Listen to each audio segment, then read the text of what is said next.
Hey, Shalom, Shalom.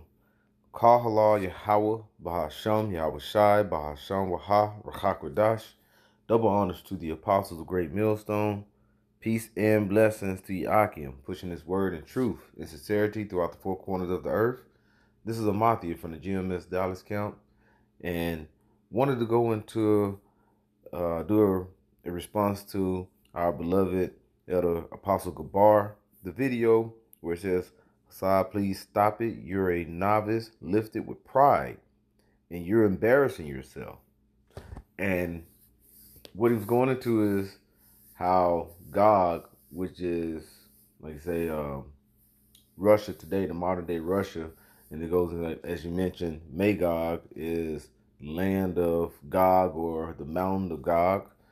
That is, like I say, when you go into a map that shows where it was located, it's like Russia today, and it goes into that in the scriptures. All right, well, how it was now it's being said that they're going to be ruling.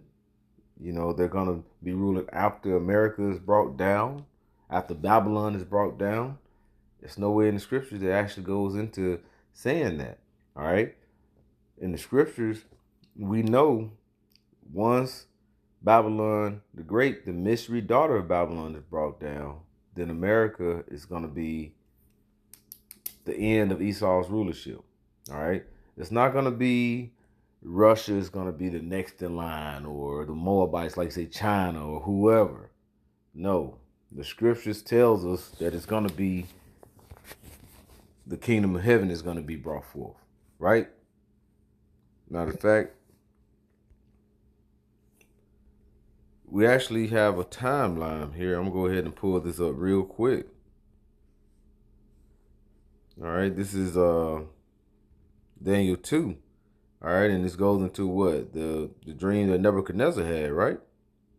And he had Daniel to interpret the dream. All right. Daniel received the Lord put the spirit on Daniel to interpret this dream and going into the statue, right? And we know the statue goes into Persia. It goes into Babylon being the head. Then next it goes into going into the Persia, all right, the Persians. Then next in line is what? The Greeks. Then the next in line the Romans, and then you go at the bottom. Matter of fact, I'm gonna go ahead and get it. Slovakia. Let me scroll on down here. You know what? Look at that. There you go. I'm gonna just kind of scroll through. Look at in the bold letters, the topic here. It goes into who? Daniel 2 and 36, and you see at the top it says the interpretation of Babylon's first kingdom. All right, and it gives you that description. You can go ahead and read it, and it says that was going into the first kingdom. Then it goes into the Medo-Persian Empire, and then it goes into the Romans. All right, you're gonna have the Grecians, and next it's gonna go into this. Now we see where we're left off at here. All right.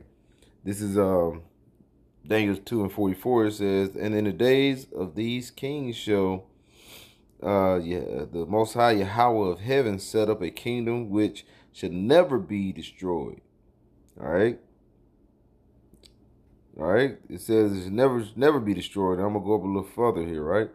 I'm gonna start at verse 41. No, let's go up a little further. Right here. It says, "In the fourth kingdom shall be strong as iron, for as much," and this is verse 40, "as iron breaketh in pieces, and subdueth all things, and as iron that breaketh all these shall it break in pieces and bruise.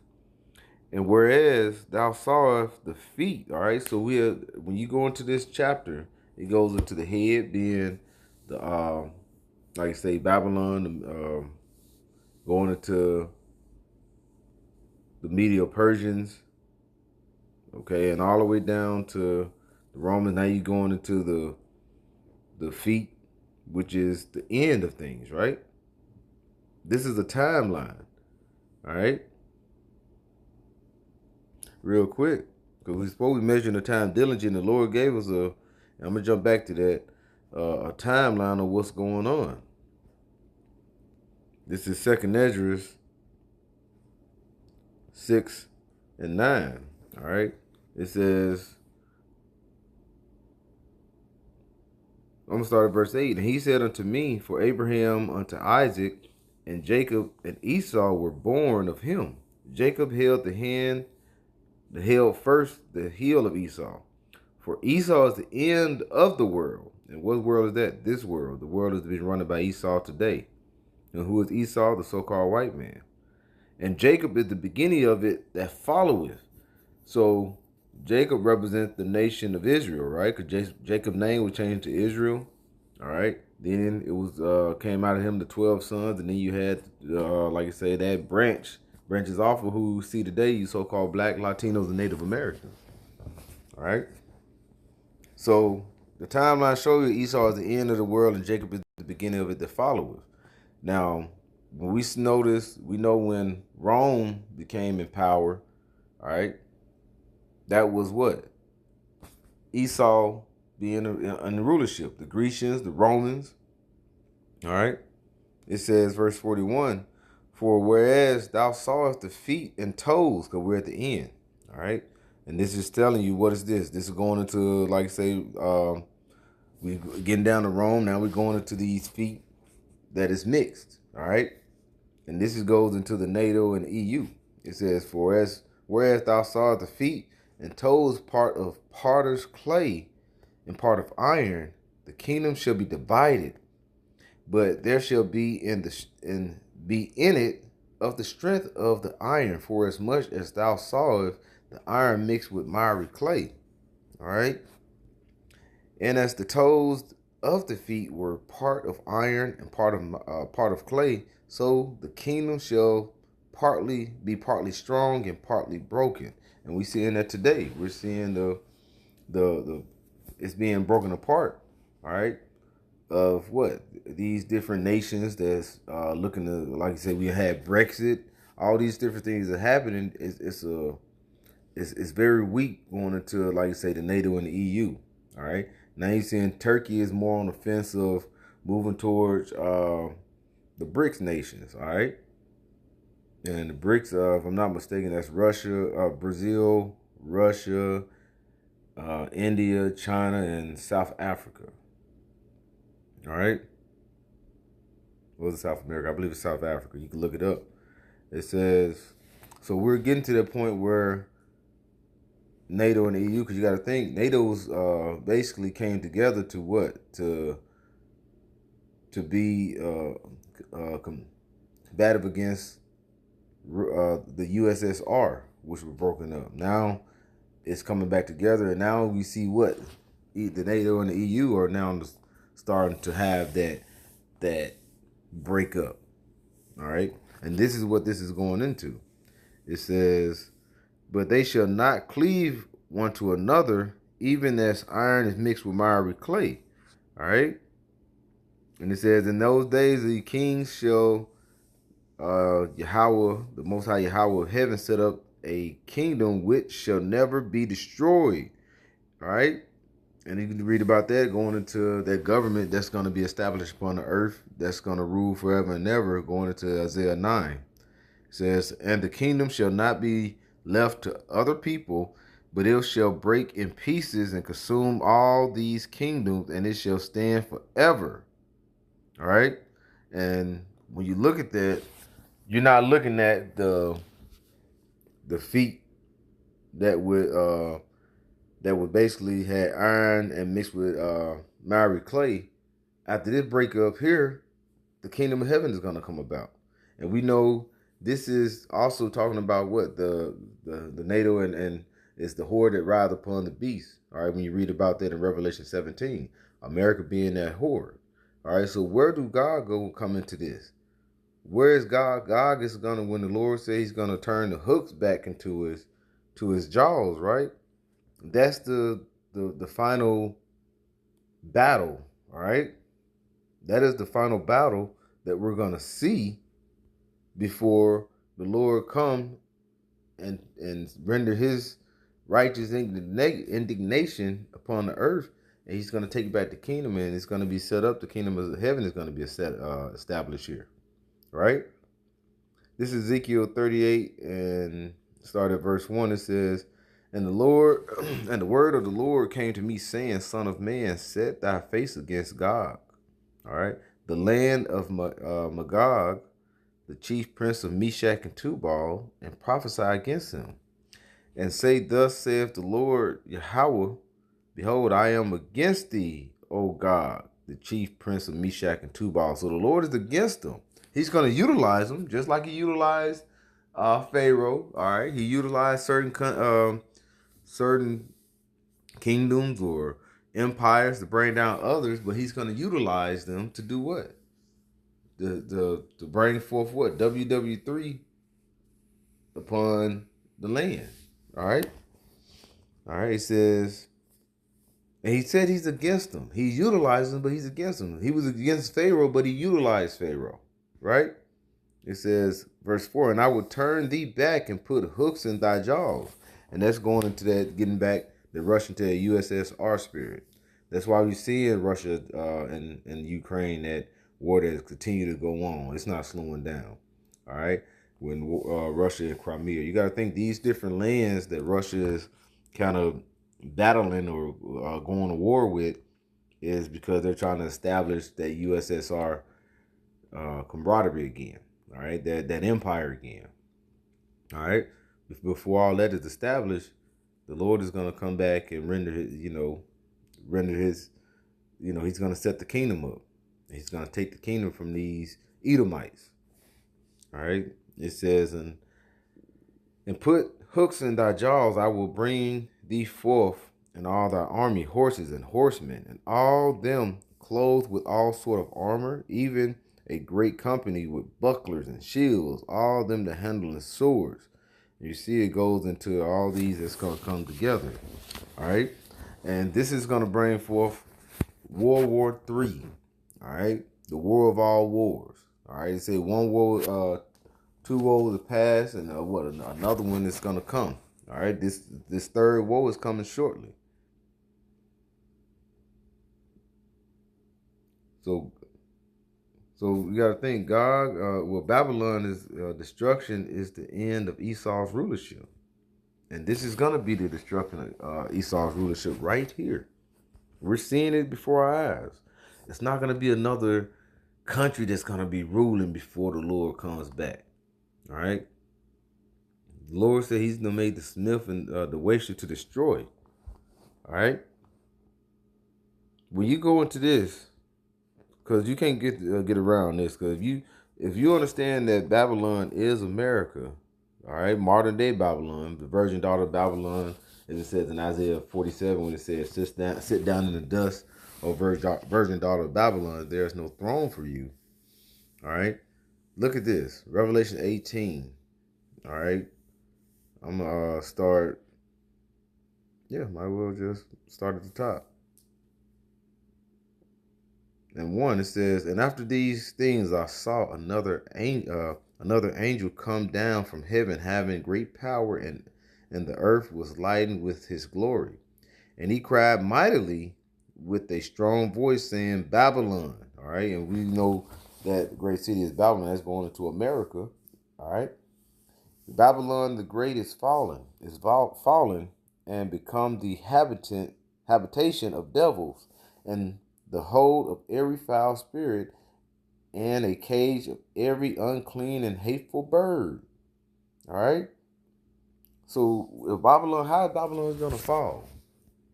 The Lord says it's going to be burnt by fire, that whore. When you read about in Revelation 17, all right, the nations were mad at the whore, and they're going to burn it with fire. How is that fire going to be brought forth? That thermonuclear destruction. Now, you think after the thermonuclear destruction, you're going to have all type of rulership that's going to be established here? No. The Lord has set that up for the ultimate purification upon the earth. All right? The ultimate purification upon the earth. Now, what's going to happen during when, like it says, the Lord is going to go up into the valley of Jehoshaphat. All right. Going into Joel, the 2nd chapter, the valley of Jehoshaphat. What's going to happen? You're going to have that war. All right. You're going to have that war in heaven. Now, this is going to happen during World War III. All right. It's not going to be another rulership.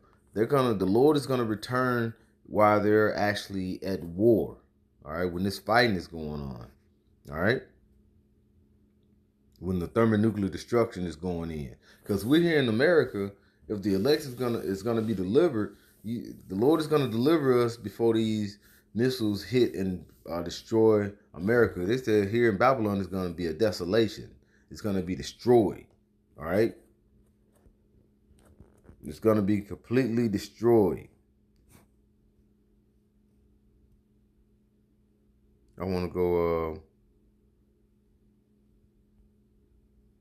where they say Durst fight. You know what? I'm gonna start up here. It says verse 3, second Ezra 13:3. It says, and I beheld, and lo, that man waxed strong with the thousands. All right.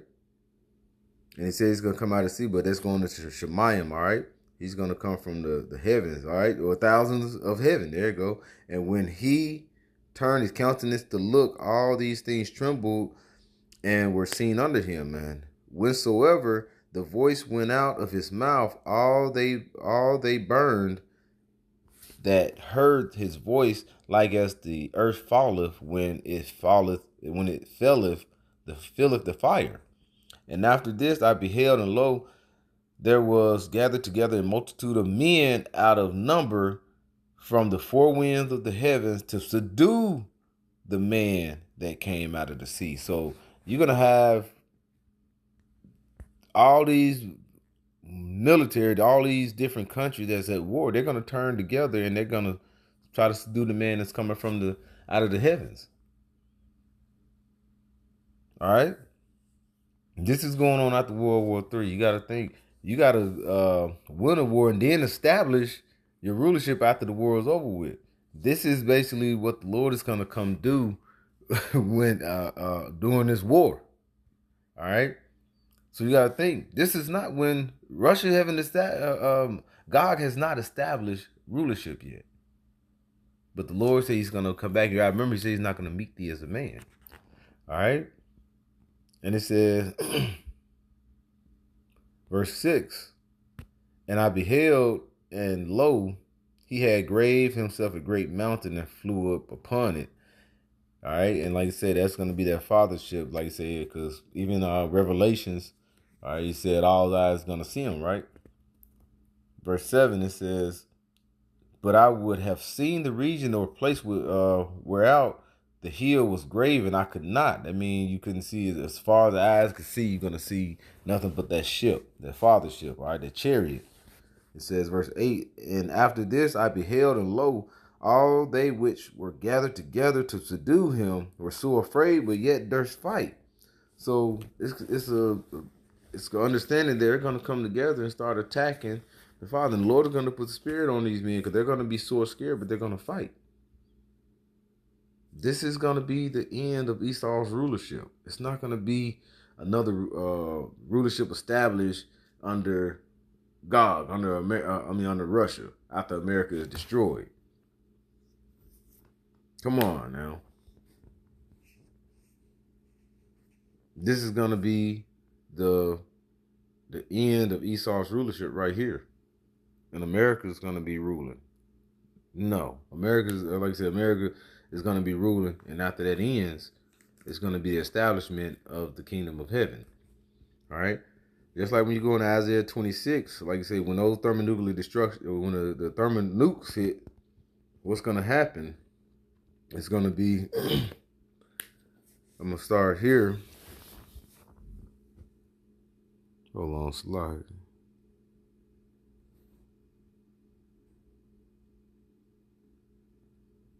I'm going to just start at verse 20.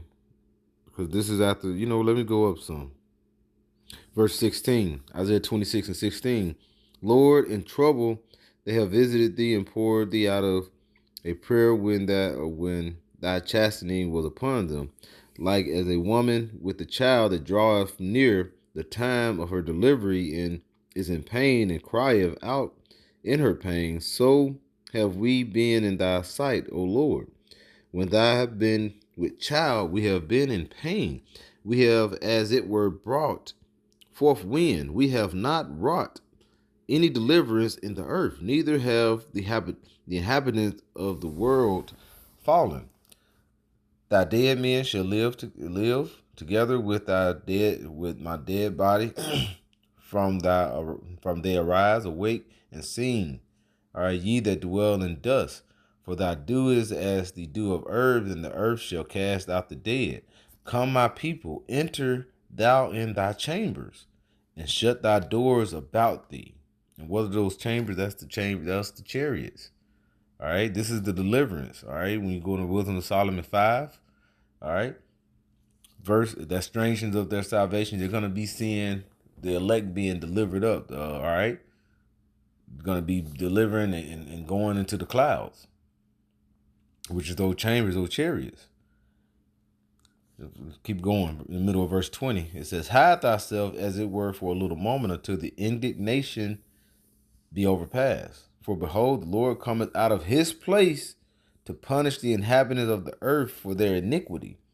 That the earth also shall disclose her blood and shall no more cover her slain. This is the end of Esau's rulership. All right. This is the deliverance of the elect of Israel. And this is not going to have another rulership under Esau's thumb. So when it says it's going to be continued and it's going to be a rulership of Gog that's going to be here on earth, no, there's no way. All right. We're measuring the time diligently in itself. That's what you're supposed to do. All right. And we're seeing the times because the Lord has gave us this timeline here. All right. This is 2nd Ezra 9:1. It said, he answered me then and said, measure thou the time diligently in itself. And when thou seest parts of the signs pass, when I have told thee before, then shalt thou understand that it is the very same time when the highest will begin to visit the earth which he made. All right.